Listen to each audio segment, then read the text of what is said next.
I'm Karyn Bryant for MMA Heat. I'm here with Brian Stann. And Brian, obviously with it being Memorial Day weekend, there's a lot of talk about you being a hero. But I have to imagine this does mean a lot to be fighting this weekend. Well, it does. You know, they asked the question in the press conference, how did it happen? I called the UFC and asked them.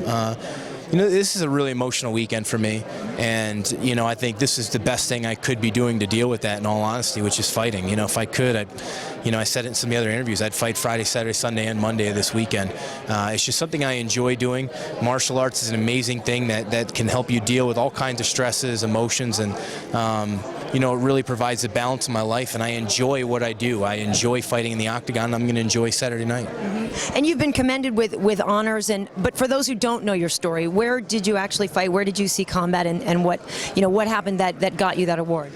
Well, I was an infantry officer in the United States Marine Corps, and I did 2 tours in Iraq, and really, you know, like most medals, you know, I got a medal because my Marines did amazing things, and they responded to adversity and overcame obstacles that at the time were you know, certainly unparalleled. And, you know, those great men and women, it's similar to being an MVP on a sports team. They put a medal on my chest for it, but honestly, you know, the events that took place during that time, there's certain things about it I'll question for the rest of my life, because men did get wounded permanently during that event. So it's something that's received a lot of attention just because the sport receives so much media. And I have to say, you know, I'm one of those people that hates the fact that we have war, but absolutely admires and thanks you for the work that you've done. I talked once to Tim Kennedy about this, also a veteran, and it was like, you know, when people say, "Oh my God, you're going in the cage, like you could die in there," and he's like, "Dude, I really almost actually did die." I mean, do you approach it the same way and have that in a way, like, is this like sort of levity and a little more fun, even though you're doing something that is very physically challenging and potentially hurtful? Oh, absolutely. I mean, the biggest thing that hurts in an MMA fight is your lungs, you know, just because you get so tired. It's not, you know, dealing with a broken nose, a broken jaw. I mean, really, ultimately, at the end of the day, who cares, you know?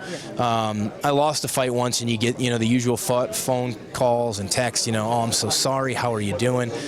You know, I always tell them I've seen much worse days. You know, I get to go home to my family and my daughters after the fight, regardless of what happens. You know, I've had the unfortunate, you know, occurrences where I've had to look a mom in the eye and tell her why I couldn't bring her son home. I'm never going to have to do that after a UFC fight. So this I do for fun. Right. So what's your favorite thing on a Memorial Day weekend barbecue? Where are you a steak man, a ribs man? When you throw on a grill, what's your deal? You know, probably, you know, chicken and turkey. I try to avoid the red meat, unfortunately, but you know, I like to eat, and I like to eat a lot. But I really like to make sure that my wife and I teach our daughters, you know, exactly what the weekend's all about. It's not just a summer kickoff. And, you know, sometimes, you know, as my kids get older, I'll educate them on some of the great men that, unfortunately, I served with that are no longer here, and why the holiday's so important. Right. And last question, is that a high and tight, or what is that haircut? I don't know all the lingo, but what is that? You know, it's probably a medium. You know, if I was still in the Marine Corps and active duty, this wouldn't be acceptable. It'd have to be a little bit higher, a little bit tighter. All right. Well, Brian, congratulations already on the great work you've done, and I wish you the best of luck in the fight. My pleasure. Thank you very much. Could you